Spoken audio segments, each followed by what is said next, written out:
Hello guys, in this video I am going to show you how to send a copy of your PDF file on the Adobe Acrobat Reader application. But first I just want to mention, don't forget to subscribe to my channel, because at 10,000 subscribers I am going to show you my whole YouTube revenue statistics and growth strategy, how to make money online. So let's jump into it. First of all, open the app on your phone. Go to your homepage by tapping on the home button down below and then select a document that you want to send.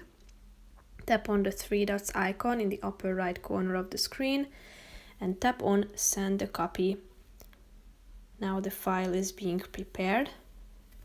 Here you can select from a vast variety of options such as AirDrop, Messages, Messenger, Slack, Gmail, Notes, Snapchat and other options as well, through which you can forward your copy.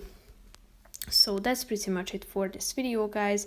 I hope you found it helpful. If you did, consider subscribing and see you in the next video. Bye bye.